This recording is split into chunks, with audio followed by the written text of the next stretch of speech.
بسم الله الرحمن الرحيم. النهارده هنتكلم على توبيك مهم جدا اللي هو يخص في الاي اس يو، اللي هو الميكانيكال فنتيليشن. الاوتلاينز بتاعتنا النهارده هنتكلم عن الديفينيشن، البيربوس، الانديكيشن، كرايتيريا فور انستيتيوت البيشنت على الميكانيكال فنتيليتور، تايبس اوف الميكانيكال فنتيليتور، كلاسيفيكيشن، الموز اوف الميكانيكال فنتيليتور، والكومن فنتيليتور سيتنج، والالارم سيستم، والويننج، وايه الكومبليكيشن اللي ممكن تظهر في الميكانيكال فنتيليتور. اول حاجه هنتكلم يعني ايه ميكانيكال فنتيليشن. ميكانيكال فنتيليشن ان انا بعمل فنتيليشن لللنج باي ارتفيشال واي، اللي هو اسمه الفنتيليتور. هو وظيفه اللنج اساسا ان احنا بنعمل جاز اكسشينج، فانا بستبدل الوظيفه بتاعه اللنج دي، بدل ما هي طبيعيه وموجوده في جسمنا، لا، الاورجن ده حصل له فيلير. احنا خدنا في محاضره الاكيوت ريسبيراتوري فيلير، فانا بستعوض بيه عن طريق استخدام الفنتليتور. once in the patient are able to maintain ال PaO2 by using البيزك ميثود، زي مثلا النزل كانولا، الفيس ماسك، اي حاجه يزود انفيج، يعني ما يعملش فيها انفيجن. فدي بنسميها دي حاجات بيزك، حاجات بدائيه. لكن لما البيشنت بقى فيلد ان هو يحافظ على البي او 2 باستخدام الميثودز دي، فساعتها ان احنا بنحتاج نعمل له انتيوبيشن ونحطه على الميكانيكال فنتليتور. الميكانيكال فنتليتور عندنا في نوعين منه، في عندنا يا اما بنستخدم البوزيتيف او النيجاتيف بريشر. فده يعتبر يعني كتو تايبس اوف الفنتليتور، اللي هو يا اما بوزيتيف يا اما نيجاتيف. طب هتسالني وتقول لي هو ايه الموست كومن؟ هقول لك الموست كومن ان احنا بنستخدم البوزيتيف بريشر فنتليتور. شايفين في الصورة دي، يعني النيجاتيف بريشر فنتليتور ده من أيام زمان جدا، وحتى كانوا بيسموه الأيرون لانج. ليه؟ لأن هو كان الشخص ما بيركبلوش جيوب ولا أي حاجة، كان يقدر ياكل زي الراجل ده، كان يعمل كل حاجة، كان يتكلم مع الفاميلي، كان يبقى كونشس وواعي ويتكلم كل حاجة. لكن هي مشكلته ان هو عيان. ليه؟ لان هو بيبقى لابس كده زي ما انتم شايفين في الصورة ده، وبيبقى طبعا difficult ان انا اعمل له كيرنج. زي ما انتم شايفين في الصورة القديمة دي، طبعا بصوا حاطين البيشنت كله في زي تابوت كده، وهو اللي بيظبط البريشر جوه، وبيخلي البيشنت يعمل ديليفر البريس. فطبعا دي مشكلة كبيرة جدا، وتعمل كومبليكيشن للبيشنت في السكين بالذات، وديفيكالتي في الكير، وحاجات كتيرة جدا. تمام. فعشان كده استعوضوا بيه بالبوزيتيف بريشر فنتيليشن، هو اللي مستقم. طيب هنبتدي نسأل سؤال، هنقول هو الميكانيكال فنتيليتور ده هل هو حاجة كيوريتيف، ولا يعني حاجة تريتمنت؟ يعني مجرد ما احط البيشنت على الميكانيكال فنتيليتور كده خلاص هيخف من اي ديزيز عنده؟ اقول لك لا، دي الميكانيكال فنتيليتور حاجة سبورتيف، يعني بتسند البيشنت عشان تحافظ على البي وزين النورمال ليفل، وتشوف وتظبط نسبة البي اي سي او 2، عشان هما الاثنين اللي سببوا ان البيشنت يخش في اكيوت ريسبيراتوري فيلير. فبما ان انا ظبطت الاثنين دول، ساعتها كده البيشنت هيبقى يعني انا كده سندال لحد ما هو يبقى كويس، يقدر ان انا اشيل الفنتليتور واخليه هو يرجع تاني للوظيفه بتاعته الطبيعيه، ان هو يتنفس لوحده. طيب يبقى ليه البربس بتاع الميكانيكال فنتليتور؟ اول حاجه ان انا بعمل سبورت للبلمونري جاز اكسشينج. احنا قلنا قبل كده عن طريق ان انا بحافظ على الفنتليشن.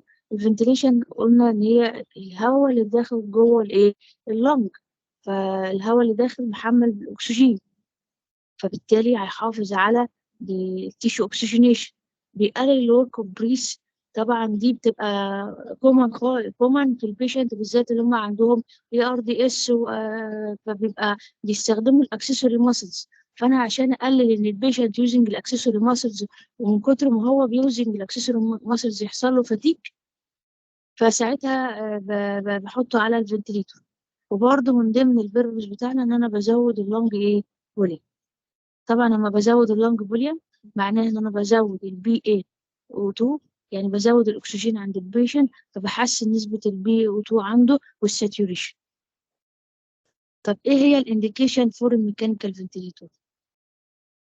اول حاجة هنقسمها زي ما خدنا الكوزز بتاعة ريسبيراتوري ايه فيلير. عندنا تو كاتيجوري: اكسترا بالمونري وانترا بالمونري. اكسترا بالمونري يعني مثلا عيان عنده نيورو ماسكولار ديزيز زي بوليمايلايتس، دراج اوفر دوز، اخذ مثلا دراج زي الناركوتيك او السيداتيف او اي ميديكيشن، بويزنينج باوفر دوز، تروما، تيومر، انفراكشن، برين ايديما، وزود الانتراكرينيال بريشر، شيست وول تروما، اوبيزيتي. طبعا احنا خدناها قبل كده ان البيشنت الاوبيز بيحصل لهم سليب ابنيا، بيبقوا محتاجين يتحطوا على ميكانيكال فنتريتور. سيركولاتوري فيلير ان هو فيلد، ان هو نتيجه مثلا حصل له كاردياك ارست او مثلا كاردياك ايه سيرجن. طيب الانترا بالمونري يبقى حاجات خاصه باللنجز ذات نفسها، زي في حالات السي او بي دي، ازمه، كرونيك برونكايتس، انفيزيما.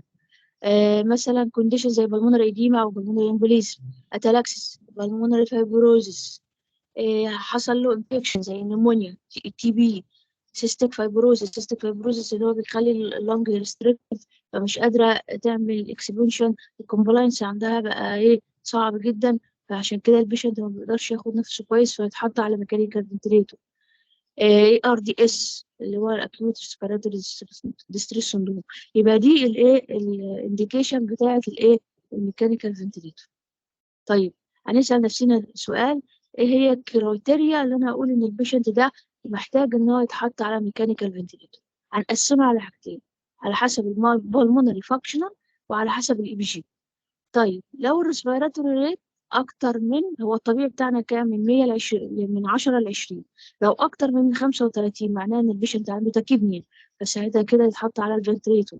التايدال فوليوم بيتحسب ازاي؟ باللتر بير مينيت، كمية الهواء اللي داخلة جوه الايه اللنج. المفروض النورمال بتاعنا من 5 ل 7، لو قلت عن 5 معناها كده ان في هايبو فنتيليشن، يبقى ساعتها كده البيشنت يتحط على الميكانيكال فنتيليتور.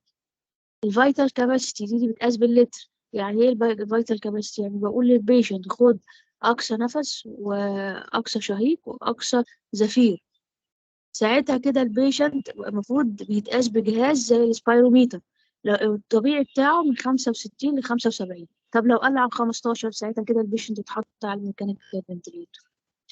الماكسيمم انسبيراتوري فورس دي بتتقاس بالسنتيمتر اتش 2 او، دي بتقيس الانسبيراتوري ماسلز سترينث، الطبيعي بتاعنا من 75 ل 100. طب لو هي قلت عن نيجاتيف 20، يبقى ساعتها كده بقول ان البيشنت ده مش قادر ياخد نفسه لوحده، في مشكله في الانسبيراتوري ماسلز سترينث، فساعتها لازم يتحط على الميكانيكال فنتريتور. طيب الشق الثاني الاي بي جي، لو عندنا البي اتش، طبعا احنا عارفين الطبيعي بتاعنا من 7.35 ل 7.45. طب لو قلت عن 7.25 يبقى ساعتها كده يتحط على ميكانيكال فنتليتور، معناها ان فيها اسيدوز. البي او 2 لو الطبيعي بتاعنا من 80 ل 100، لو قلت عن 60 يبقى ساعتها كده ان البيشنت لازم يتحط على الميكانيكال فنتليتور. البي اس يو 2 الطبيعي بتاعنا من 35 ل 45، لو اكتر من 50 يبقى ساعتها كده البيشنت عنده هايبر كابنيا وتحط على الميكانيكال فنتليتور. هنسأل سؤال: هل يعني كرايتيريا واحدة لو موجودة معناها كده ان انا احط البيشنت على الفنتليتور؟ لا، يعني افرض مثلا البيشنت عنده فيفرش، لو هو فيفر يبقى اكيد عنده تاكيبني بس ما عندوش بقية الحاجات. لكن انت البيشنت لو عنده كل الحاجات دي موجودة بيتربط مع بعض، يعني انت مثلا لو البيشنت ده عنده مشكلة في الريسبيراتوري ريت، مصاحب ليه مشكلة في الاي بي جي، وحتى لو انت صلحت الكوز برضه في مشكلة والبيشنت مش عارف يتصلح، يبقى ساعتها كده لازم يتحط على ميكانيكال ايه فنتليتور. يبقى الجدول ده مهم جدا ان احنا نبقى عارفينه. طيب هنسأل نفسنا 4 أسئلة لما ألاقي البيشنت محطوط على ميكانيكال فنتريتور: هو مين اللي بيبدأ النفس؟ البيشنت يعني الجهاز ولا المريض؟ إزاي بنغير من الشهيق للزفير؟ ومين اللي بيسيطر على التنفس؟ طيب مين اللي بيبدأ النفس؟ الجهاز ولا المريض؟ دي بنسميها تريجر. طيب إزاي بيغير من الشهيق للزفير؟ دي بنسميها إيه؟ سايكل. مين اللي بيسيطر على التنفس؟ ده بنسميها كنترول. الجدول ده بيوضح يعني ايه triggering، يعني changing من الانسبيريشن to الاكسبيريشن. who or what start the breath، مش الماشين ولا البيشنت. limited يعني اللي بيحدد ان البيشنت ده اخذ الانسبيريشن، ده طبعا بيبقى الماشين اونلي. سايكل بيغير بيغير من الانسبيريشن للاكسبيريشن، وده ساعتها بنقول هو امتى بينهي الايه النفس بتاعه، وده الماشين ولا البيشنت. والبيز لاين دايما بتبقى باسف، فده بيرجع للليفل الطبيعي، يعني الحجم الطبيعي بتاعه، او اللي هو الايه الزفير بتاع البيشنت. تمام. من هنا بنطلع ان في عندنا 4 انواع من البريس: mandatory بريس، assist بريس، support بريس، spontaneous بريس. mandatory بريس هنستخدم الثلاثه كلمات اللي احنا قلناها. في المانداتوري بريس معناها ان بيبقى بوزيتيف بريشر بريس، بيحصل كنترول وتريجر وسايكلد باي مين؟ الفنتليتور. يعني انا مسيطره، والفنتليتور هو اللي مسيطر على كل حاجه بتاعت البيشنت. هو اللي بيعمل تريجرنج، يعني بيعمل انيشيشن للبريس، هو اللي بيعمل كنترول، هو اللي بيعمل سايكل تشينجنج من انسبيريشن للاكسبيريشن. اسيست بريس معناها ان البيشنت هنا ممكن يعمل انيشيشن للبريس، بس بقيه البريس ده بيبقى كنترول وسايكل باي الفنتليتور.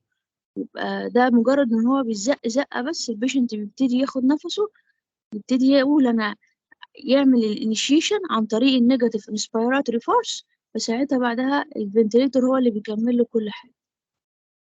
سبورت بريس هنا برضو ده بوزيتيف بريشر بريس، هنا بيبقى فيه تريجر وسايكل باي البيشنت وكنترول باي الفنتليتور، وبيعتمد على respiratory muscles compliance.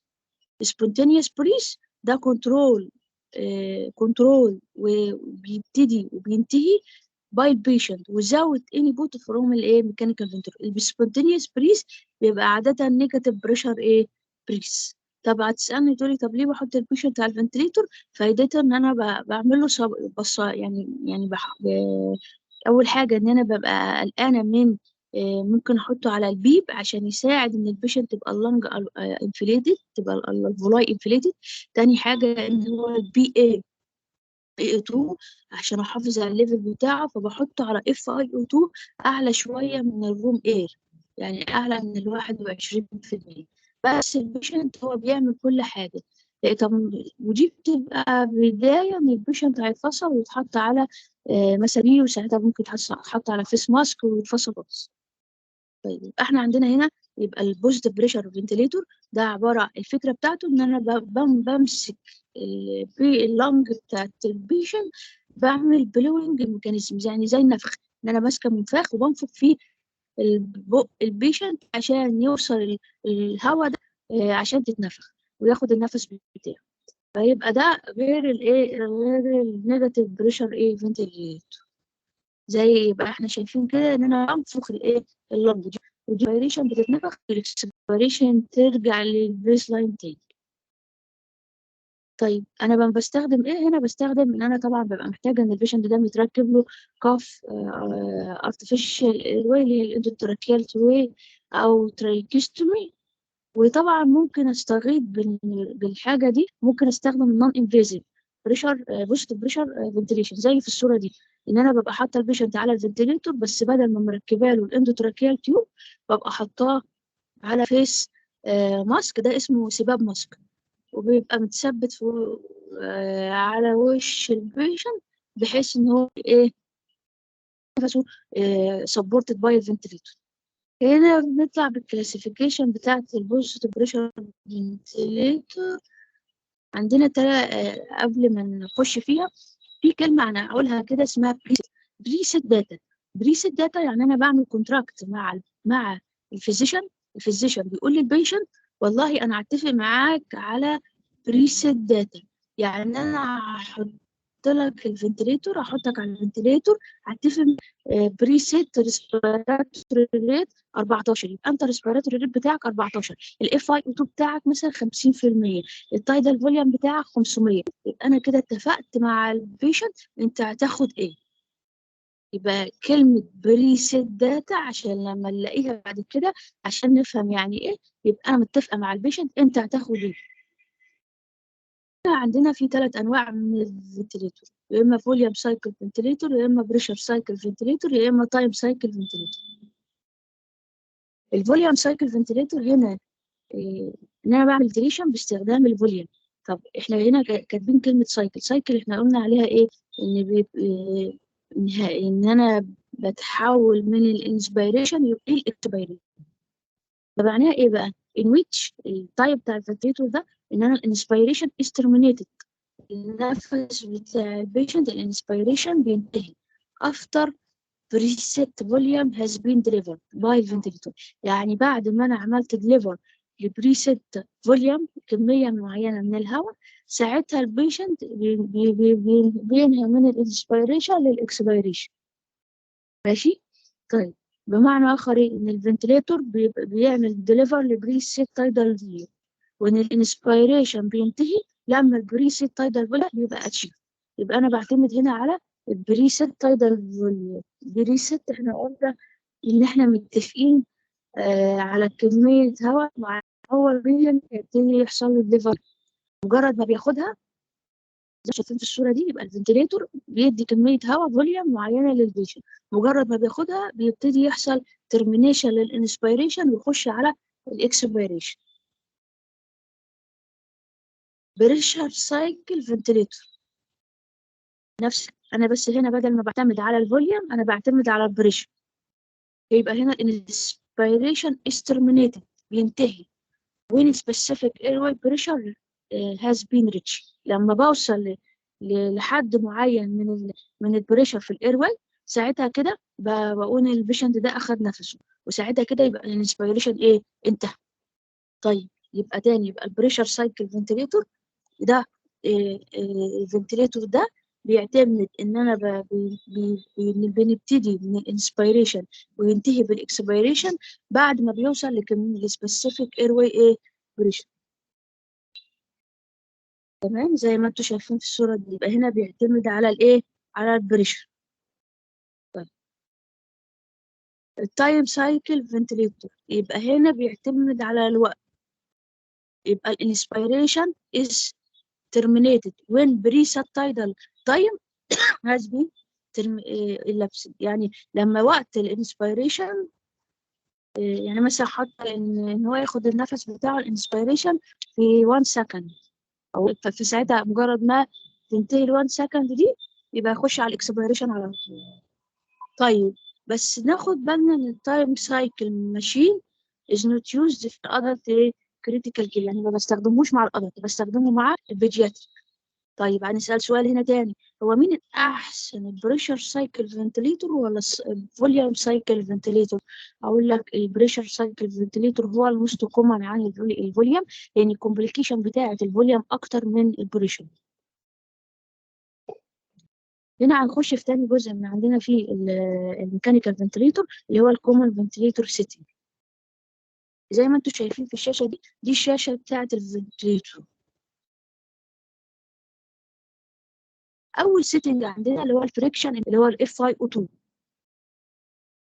ده عبارة عن إيه؟ ده عبارة عن ال percentage of الأكسجين concentration in an inspired gas that the patient is received by ventilator. يعني كمية الأكسجين اللي داخلة للبيشنت اللي هو هياخدها. الرينج بتاعها بيبقى من 21 ل 100%. شايفين السهم البرتقاني ده؟ هو مكتوب عليه أكسجين 40، يبقى ده الإيه؟ ال FiO2 بتاعنا. التايدال فوليوم، يعني إيه تايدال فوليوم؟ رموز له برمز VT، يعني كمية of gases delivered to the patient during the ventilator breath، سواء كمية الهواء دي في الانسبيريشن أو الاكسبيريشن. يعني معنى كده إن أنا لما أقول لك التايدال فوليوم في الانسبيريشن بنرمز لها برمز VTI، VTI في الاكسبيريشن VTE. الطمر بتاعنا من كام لكام؟ من 5 8 مللي لكل كيلو جرام. يعني أنا لو البيشنت عنده وزنه 100 كيلو يبقى أضرب 5 في 100 يبقى 500. زي ما انتم شايفين في الصورة دي اللي هي السهم البرتقاني، الفوليوم منها كام؟ 560. كمية التايدال فوليوم ملي بالكيلو جرام، بيترمز لها برمز المليليتر. لو عايز احولها باللتر بقسمها على ايه؟ على 100. طيب طبعا اهم حاجه انا باخد بالي من التايدال فوليوم ان هو ما بيزيدش عشان ما يبقاش فيه لانج اوفر ديستنشن ويبتدي يحصل ايه انجري. ريسبيراتوري ريت بنرمز له برمز الار ار او الاف الفريكونسي. يبقى النمبر اوف البريس ذات ذا فنتليتور ويل ديليفر بير مينت. الطبيعي بتاعنا 10 ل 16 بيت سايكل بير مينت، بريس بير مينت. ماشي. طب التوتال ريسبيراتوري ريت بيساوي ايه؟ التوتال ريسبيراتوري ريت بيساوي التوتال ريسبيراتوري ريت بتاع البيشنت مع الفنتليتور. لو نبص هنا في المود احنا مستخدمينه هنا سبونتينيوس مود. فالريسبيراتوري ريت بتاع البيشنت في السهم اللبني البرتقاني ده مكتوب عليه اف توتال 18. طيب بعد كده اللي قلنا هنطلع الداتا وهنشوف على حسب المود هنعرف نطلع الريسبيراتوري ريت. الاي اي ريشيو. يعني ايه ريشيو؟ يعني الانسبيريشن تو الاكسبيريشن ريشيو. الطبيعي من 1 ل 2 زي ما انتم شايفين كده في الصورة. يعني ايه الاي ريشيو؟ يعني وقت الانسبيريشن لوقت الاكسبيريشن 1 ل 2. يعني معنى كده ان البيشنت بياخد نفسه في 1 سكند وبياخد الاكسبيريشن في 2 سكند. يعني 1 ل 2. طب لا الانفيرس اي ريشيو معناه ان انا خليت الانسبيريشن والاكسبيريشن 1. طب دي في حالات ايه بستخدمها؟ احيانا بيبقى عندهم ريفراكتوري هايبوكسيميا. معناها ايه ريفراكتوري هايبوكسيميا؟ معناها ان البيشنت ريزيستنت تو الاكسجينيشن. فلازم ان انا بزود الوقت بتاع الاكسجين ان هو يقعد في الالفولاي وقت اطول. فعشان كده زود الوقت بتاع الانسبيريشن بقى 2 والوقت بتاع الاكسبيريشن بقى ايه؟ بقى 1. المينيت فوليوم يعني بنرمز له برمز الفي اي. ده يعني جزء من التايدال فوليوم. ازاي؟ ان انا جبت التايدال فوليوم وحسبته في دقيقة. ماشي. يبقى ايه التايدال المينيت فوليوم ده؟ الافريج فوليوم اوف الجازز انتر اور ليفنج اللانج بير مينيت. بنرمز له برمز ايه؟ لتر بير مينيت. بحسبه ازاي؟ بجيب التايدال فوليوم واضربه في الريسبيراتوري ريت. النورمال بتاعنا كان من 5 ل 10 ملي لتر بير مينيت. اهو يعني هو بصوا شايفين التايدال فوليوم فوق 560. جنب منه هتلاقي مكتوب في اي اللي هي 10 و2. حسبتها ازاي؟ جبت التايدال فوليوم ضربته في الريسبيراتوري ريت يعني 560 ضربتها في 18 طلع لي 10 و2. ماشي. ودي بتبقى كالكوليتد باي الفنتليتور. الساي زرار الساي ده اللي هو بنقول عليه الديب بريس. يعني ايه الديب بريس؟ الساي فوليوم يعني كاني بدي للبيشنت تنهيده فبياخد البريس بتاعه بيبقى الفوليوم اكتر من الطبيعي. ساعات بتبقى بتحصل عشان تمنع الهايبر، يعني تمنع الهايبر انفليشن وتمنع حدوث الايه التلاكسس. يبقى الويش من 1 فوليوم ل2 التايتل فوليوم. وطبعا رير قوي ان هو بيبقى من 5 لايه 4 ل 5. بس عايزين ناخد بالنا من حاجة ان ايه ان الساي ده مش مستخدم كتير دلوقتي. يعني هو عبارة عن زرار الفيزيشن بيدوس عليه عشان يخلي البيشنت ياخد صوت. لكن هو ممكن يتعامل بالأموباج. يعني ممكن حتى نستخدمه بالأموباج. يعني أنا كأني بنفخ الإيه اللنج عندي بزودها شوية عشان إيه زي كأني بمنع الأتلاكسز عند البيشنت. تمام. طيب البيك فلو ريت أو بيك انسبيراتوري فلو. الفلو يعني سرعة الهواء اللي داخلة فين؟ في اللنج. سرعة الهواء اللي داخلة فين؟ في اللنج. طيب البيك فلو ريت يعني سرعة الهايست فلو أو سبيد that is set to deliver tidal volume during الايه؟ الانسبيريشن. طب usually measured by ايه؟ لتر بير ايه منت. ناخد بالنا يعني سرعة الهواء عشان توصل التايدال فوليوم. لو السرعة دي كبيرة يبقى هتوصل التايدال فوليوم ايه بسرعة يبقى التايم اوف الانسبيريشن هيبقى ايه شورتر. طب لو الفلو ريت ده قليل يبقى سرعة الهواء هتبقى قليلة يبقى التايم اوف الانسبيريشن هتبقى لونجر. هتبقى اطول. تمام. يبقى دي اسمها الايه البيك فلو ريت. طيب البريشر ماكسيمم او البيك اير واي بريشر، دي اللي هي التوتال بريشر اللي موجوده في اللنج، عشان يعني التوتال بريشر اللي هو بيوصل في اللنج عشان يوصل يعني يخلي البيشنت ياخد النفس بتاعه. بيعتمد على حاجات كتيرة، اللي هو الاير واي ريزيستنت، اللنج كومبلاينس، الشيست وول اي فاكتور. بتتقاس ازاي؟ بالسنتيمتر اتش 2. المفروض البيك بريشر ماكسيموم المفروض ان هي ما تزيدش عن كام؟ عن 45 سنتيمتر اتش 2. تمام. طيب يبقى حتى هي اللون الاصفر اهو البرتقاني السهم اهو مكتوب على ايه؟ البيك ماكسيموم البريشر بيك 21. يبقى هي كده اقصى حاجه موجوده فين؟ في اللون. السنسيتيفيتي او تريجر سنسيتيفيتي. يعني ايه تريجر سنسيتيفيتي؟ ان التريجر سنسيتيفيتي انا ممكن بتحكم في كميه الهواء اللي داخله للبيشنت، وبشوف البيشنت بيقدر ياخد نفسه ولا لا باستخدام التريجر سنسيتيفيتي. يبقى التريجر سنسيتيفيتي ممكن تبقى باستخدام البريشر او الفلو، يبقى استخدام الاثنين دول. عشان كده شايفين في السهم البرتقاني مكتوب ايه؟ بي تريجر. بي يعني بريشر تريجر، يعني البيشنت هنا الفنتليتور بيحس بالاماونت اوف البيشنت ايفورت باستخدام البريشر. يبقى التريجر سنسيتيفيتي يبقى ان هي بتتحكم في الاماونت اوف البيشنت ايفورت عشان يعرف هو البيشنت امتى هيبتدي يعمل انيشيشن للبريس. دي بنسميها النيجاتيف انسبيراتوري ايه؟ ايفورت. المفروض النورمال بتاعها من نيجاتيف 1 لنيجاتيف ايه؟ 2 سنتيمتر اتش 2. يعني اما البيشنت يبتدي ياخد نفسه والفنتليتور يحس ان في جاي من البيشنت عشان ياخد نفسه، ساعتها كده بيبتدي يدي انديكيتور ان البيشنت، خلي بالكم ان البيشنت ده الجراف بتظهر ان البيشنت ده بياخد نفسه، هنشوفها كمان شويه. يبقى النيجاتيف انسبيراتوري ايفورت دي ازاي اقدر اعرفها او اتحكم ان البيشنت بيبتدي ياخد نفسه؟ اعرفها ازاي؟ عن طريق السنسيتيفيتي او تريجر سنسيتيفيتي. من هنا هنبتدي نعرف ان في الفنتليتور المود يعني ايه؟ يعني الواي ان الماشين بتعمل فنتليشن للبيشنت. وفي فنتليتور في انواع كتيره من الايه المودز اللي احنا هناخدها. في حاجات طبعا ادفانسد وفي حاجات ايه؟ بيزك. طب الادفانسد عندنا زي قصدي ده البيزك اللي احنا زي كنترول مود، السيستم كنترول مود، انترميتنت مانداتوري فنتيليشن، اس اي ام في سنكرونايزد انترميتنت مانداتوري فنتيليشن، بيب السباب، بريشر سبورت فنتيليشن، الباي باب اللي هو البايلاترال بوزيتيف ايرواي بريشر فنتيليشن. زي ما احنا قلنا قبل كده في حاجه اسمها بريسيت داتا.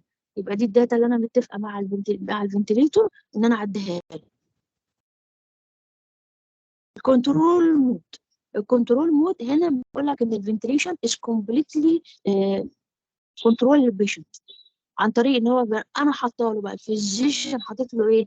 بريسيت تايدال فوليوم، بريسيت ريسبيراتوري ريت، وبريسيت اكسجين كونسنتريشن. يبقى الفنتليتور توتالي كنترول ذا بيشنت فنتليشن. وحتى الفنتليتور هو اللي يبتدي يعمل انيشيشن وكنترول للبوست فوليوم ديليفرد والفريكوانسي اوف. افتكر ان هو اللي مسيطر على كل حاجه. يبقى الكنترول مود هو اللي مسيطر على كل حاجه. طب هل البيشنت بيبتدي ياخد سبونتينيوس بريس؟ لا. هل البيشنت يقدر يعمل انيشيشن للبريس؟ لا. طب امتى استخدم النوع ده؟ لما البيشنت يبقى ابنك، او ان هو البيشنت محطوط على مصل ريلاكسنت. مصل ريلاكسنت طبعا بيبقى محطوط معاه على سيديشن. اسيست كنترول مود ده ايدنتيكال للكنترول مود، بس هنا الفكره ايه؟ ان هنا الفنتليتور بيعمل بروفايد للبيشنت البريسيت تايدال فوليوم وبريسيت ريت. يعني متفقين انا والبيشنت خلي بالك انت هتاخد بريسيت تايدال فوليوم وبريسيت ريت ريسبيراتوري ريت وعلى اف اي او 2 معين.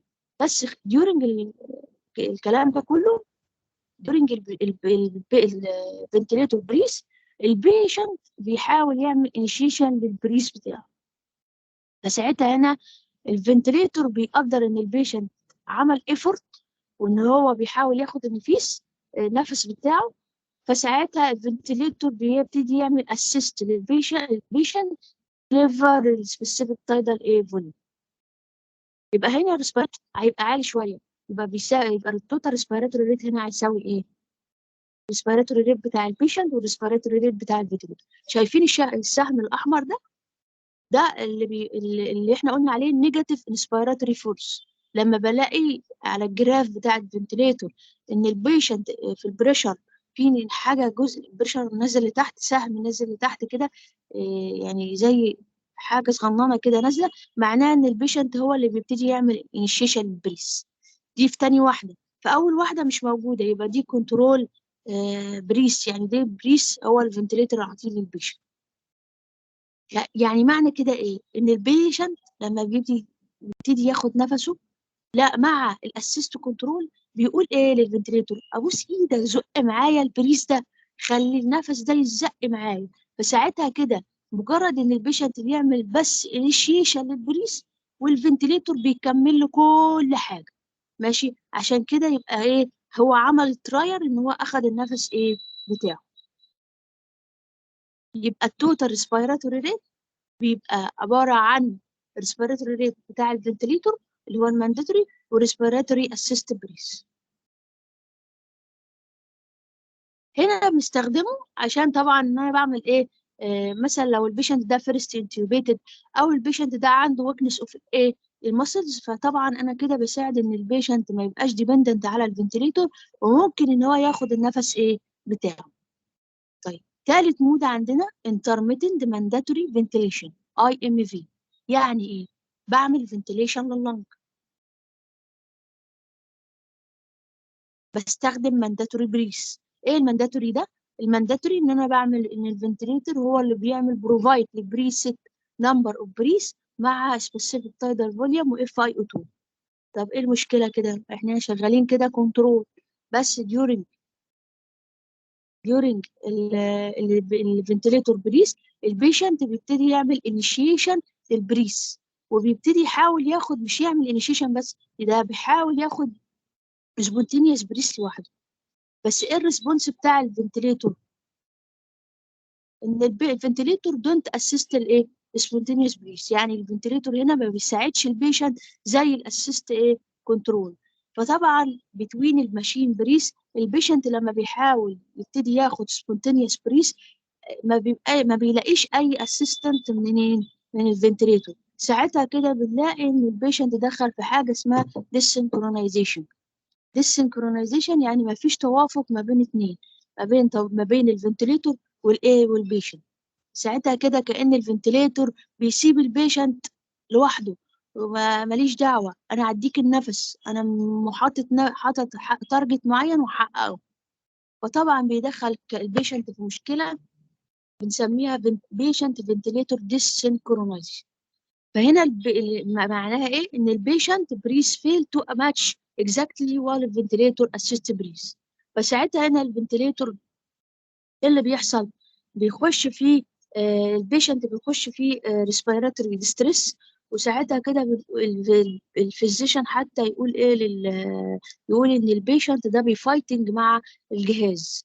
وهنا ما فيش اوت اوف سينكرونايزيشن، يعني ما فيش سينكرونايزيشن ايه بينهم. طيب حلها ايه؟ البيشنت بيقول للفنتليتور ايه؟ حس ايه؟ حس بيا، يحس بيك ربنا. دخلنا هنا طلع علينا عشان نحس بيه، طلع مود جديد اسمه الاس اي ام في، وده بقى اللي احنا بنستخدمه. يبقى الاي ام في مش بيستخدم خالص دلوقتي، كانوا بيستخدموه زمان. بس عشان نفهم الاس اي ام في لازم نفهم قصته جت منين. دلوقتي احنا بنستخدم الاس اي ام في، ده الموست كومن فنتليتور مود بنستخدمه في الاي سي يو. ده ما بعمل فنتليشن لللنج باستخدام مانداتوري بريس. يبقى الفنتليتور بيدي بريست نمبر اوف بريس للبيشنت باستخدام تايدال فوليوم واف اي او 2. وديورنج المانداتوري بريس البيشنت بيحاول ياخد النفس بتاعه سبونتينيوس. يبقى هنا البيشنت بيحاول ياخد الفول باكج، ان هو بياخد ايه، ريسبيراتوري ريت لوحده، بيوصل تايدال فوليوم لوحده على اف اي او 2 بتاع الفنتليتور. ماشي. بس هنا بس ساعتها البيشنت الفنتليتور بيحس بيه الايه، البيشنت، وبيبتدي ان الفنتليتور بريس سينكرونايزد ويز البيشنت سبونتينيوس ايه، بريس. يبقى هنا التوتال ريسبيراتوري ريت بيساوي المانداتور بريس مع السبونتينيوس بريس. فطبعا المانداتوري بريس بيبقى بيعتمد على الفنتليتور، يبقى عندك بريس التايدال فوليوم واف اي او 2. سبونتينيوس بريس بيبقى بيعتمد على البيشنت ريسبيراتوري ايفورت. طبعا انا ممكن عشان اساعد البيشنت بحط له بريشر سبورت عشان يقلل ايه، الريسبيراتوري ايفورت. وطبعا ده بيستخدم كمود اوف ايه، ويني. يبقى ده رسمة الاس اي ام في. فشايفين اول واحدة نو تريجر، يعني هنا مفيش نيجاتيف ايفورت البيشنت بي ايه، بيحاول ياخدها في السبونتينيوس فوليوم. تاني واحدة هنا ده البريس بتاع البيشنت. حتى بصوا يعني التايدال فوليوم بتاع او البريشر، يعني كمية الهواء اللي داخلة جوه اللونج بتاعة البيشنت في السبونتينيوس بريس اقل من اللي هي في المانداتوري بريس. طبعا لان البيشنت بياخد ايه لوحده، معتمد على ذاته. فمش مشكله ان كميه الهواء قليله، بس المهم ان البيشنت ما يبقاش ديبندنت على الفنتليتور. البوزيتيف اند اكسبيراتوري بريشر ده يبقى في نهايه كل نفس البيشنت بياخد الايه، بيبقى في حبه هواء بتفضل في الالفولاي. فايدتها شبه فكره البالونه، ان انا بسيب البالونه دي منفوخه عشان تقلل ان الالفولاي تحصل لها ايه، كولابس. طب فايدتها ايه؟ اول حاجه ان انا بزود الفانكشنال ريسيدوال كاباسيتي، يعني كميه الهواء اللي فاضله في الالفولاي بعد نهايه الاكسبيريشن. فبالتالي بزود اللنج كومبلاينس اللي هو الالاستيستي بتاعه اللنج. فبالتالي بدات بقلل الديد سبيس. اما شرحنا محاضره الاكوت ريسبيراتوري فيلير، قلنا ان الديد سبيس ان هو عباره عن ان الدم بيعدي على الالفولاي من غير ما يحصل له اكسجينيشن. طب تخيل معايا كده ان انا نفخت الالفولاي تاني وخليتها يبقى فيها هواء ويبقى فيها اكسجين، فساعتها كده هيحصل جاز اكسشينج فهقلل الديت سبيس. بعمل برسيفد واند ريكروتمنت لللنج ايه، يونت اللي هي الالفولاي. فبالتالي بحسن البي اي او 2. وبالتالي انا يعني الفيزيشن عاده يفضل ان هو بيحط البيشنت على بيب 5 مثلا، على اف اي او 2 40، عن ان هو ما يحطش البيشنت على بيب ويبقى حاطه على اف اي او 2 عالي، لان الاف اي او 2 العالي هيدخل البيشنت في توكسيستي. زي ما انتم شايفين كده، دي فايده الايه، ان البيشنت يتحط على بي.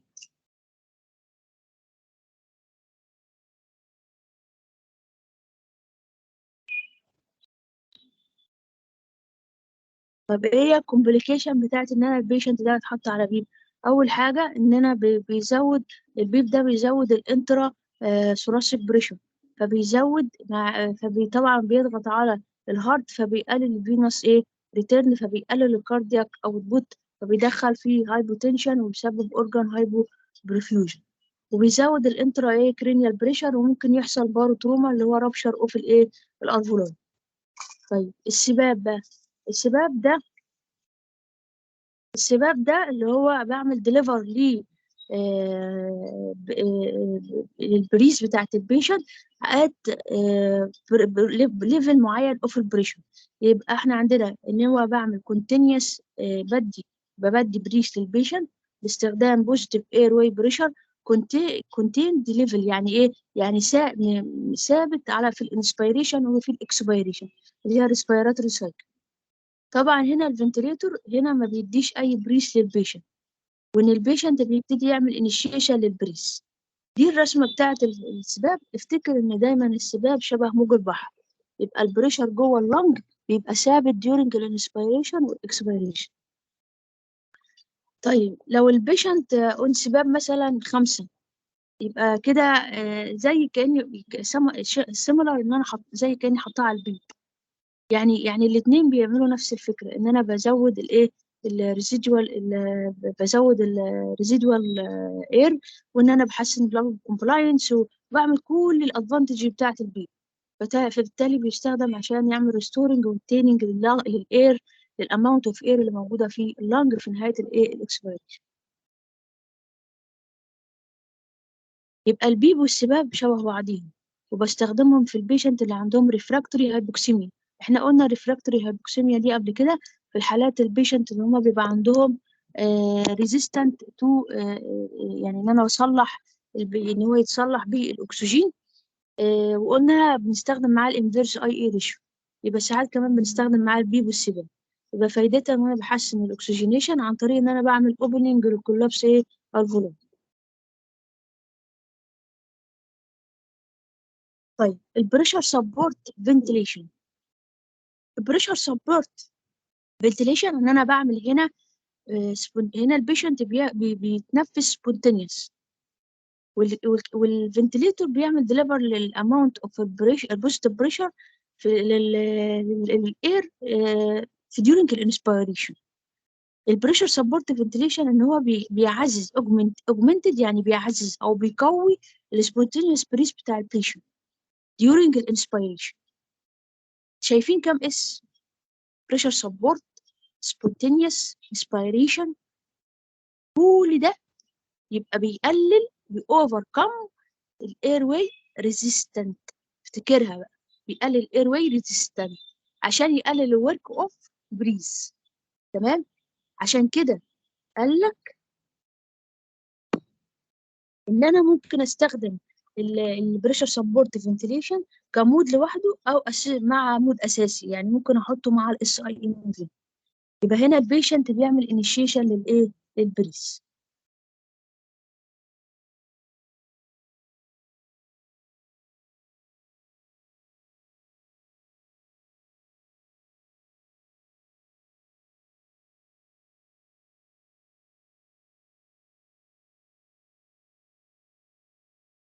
لان البيشنت بيعمل انيشيشن للايه، للبريس. طبعا احنا فايده البريشر سبورت فنتيليشن ان انا البيشنت ده لما بيبقى محطوط على اندوتراكيال تيوب، فهو بيتنفس عن طريق التيوب. فالتيوب دي يعني ايه؟ يعني تخيل نفسك كده ان انت ماسك شفاطه وبتتنفس خلالها، صعبه جدا. فعشان اقلل الاير واي ريزيستنت بحط البيشنت على ايه، بريشر سبورت.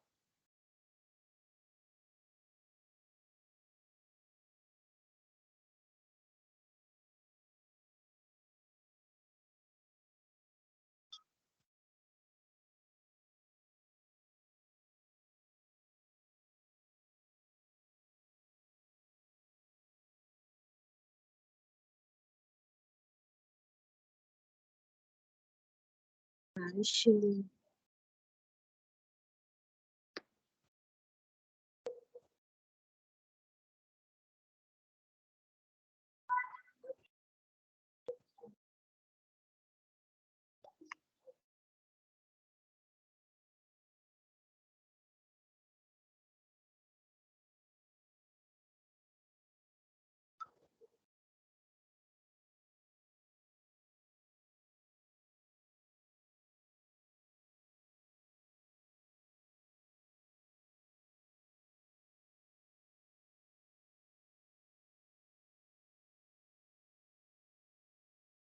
بعد كده هنتكلم على الباي باب.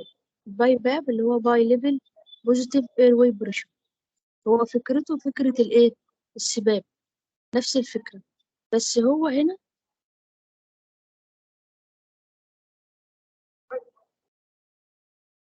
بس هو هنا بيدي يعني هنا البيشنت بياخد بيتنفس سبونتينيوس.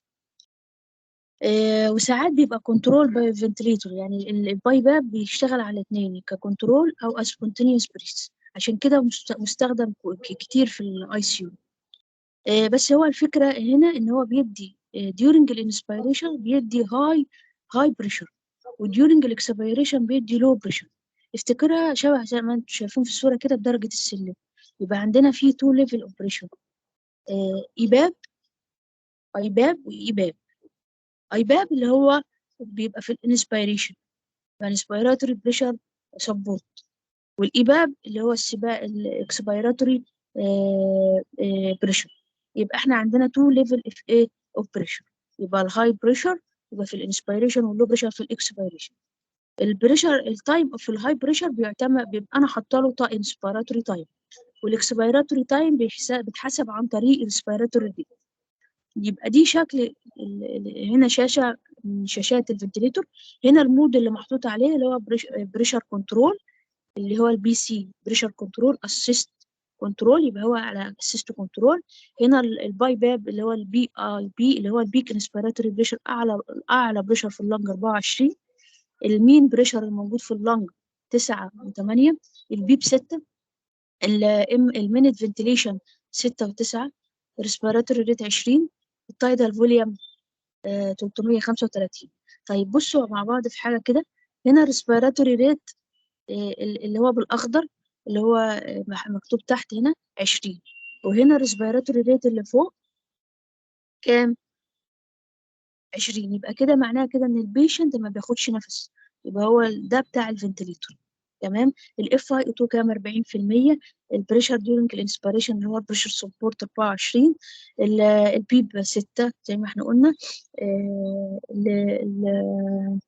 ايه تاني؟ بس يعني دي تعتبر اول شاشه. دي تاني شاشه. هنا بصوا شايفين الفلو تريجر كام؟ 6. يبقى ده اللي هو بيعمل احساس بالبيشنت. ده المود هنا كام؟ المود هنا ايه؟ فوليوم كنترول اهو، بصوا متغير. الاف اي 2 كام؟ 100%. البيب 10، الريسبيراتوري ريت 28، التايتال فوليوم 380. الداتا عندنا بتبقى متقسمه حاجتين، مانداتوري وداتا سبونتينيوس بتاعت البيشنت. الداتا المتغيره دي بتاعت البيشنت، الداتا الثابته دي بتاعت الفنتليتور. دي كده هتشوفوها في العمل بقى. البريشر سبورت هنا ده هنا بريشر اس اي ام في. هنا مثلا البيك بريشر 19، التايدال فوليوم 605، المينيت فنتيليشن 9 و6 9 و8، الاف اي او 2 21. هنا هنا المود بريشر سب اس اي ام في. تايدال فوليوم هنا كام؟ تايدال فوليوم 747. المينيت فوليوم كام؟ بصوا كاتبين جنب تحت منها اكسبيراتوري مينيت فوليوم 13 و4. ومعلومه ليكم يعني ان هو الاصح ان احنا ناخد الاكسبيريشن مش الانسبيريشن. الاكسبيريشن عشان هو اللي اوريدي خلاص دخل جوه اللنج. دي برضو ايه يعني؟ هنا مثلا المود هنا بريشر كنترول، هنا المود بريشر كنترول فنتيليشن. يبقى احنا كده خلصنا الايه؟ المودز. طب الالارم بقى. الالارم يعني دي يعني وسيله التواصل ما بين الفنتيليتور والفيزيشن، ان يقول له خلي بالك في مشكله في حته معينه. فاحنا عندنا انواع كتيره من الالارم. اول نوع منها ان هو لو البيشنت ده عنده لو بريشر الارم، يعني معناه ممكن يكون التيوب اتفصلت او في ليكج في التيوب، ممكن البيشنت عدى على التيوب فخرمها. ممكن مثلا انا بحط نبولايزر للبيشنت واتفصلت. طب ايه فايدتها؟ ان انا بعمل ريكونكت للبيشنت على الفنتليتور، او وان انا ساعتها كده بعمل اوسكالتيشن للشيست بتاع البيشنت، وبعمل تشيك للتيوب بتاعت الايه؟ البيشنت. طب الهاي بريشر ممكن هنا بيبقى فيه decrease في اللنج compliance، او ان هو increase للاير ريزيستنت، او ان هو مثلا التيوب كينك بتاع على التيوب، او البيشنت محتاج سكشن، او ان التيوب مليانه ووتر، او ان البيشنت فايتنج مع الفنتليتور. وساعات او ممكن تكون الاندوتراكيال تيوب داخله في الرايت الفولاي عن الليفت. ساعتها كده انا ببتدي اعمل بقى ايه الانترفنشن بتاعتي؟ ان انا بعمل سكشن مثلا البيشنت، بديله حاجه برونكو دايليتور، بعمل له اكس راي، ممكن اعمل له احطه على سيديشن، اعمل سكاتيشن للبريسنج. لو في مثلا تيوب مثلا في اللي هي الارت اللي هي الووتر ترابنج دي، ببتدي افكها وابتدي ايه؟ آه، اعمل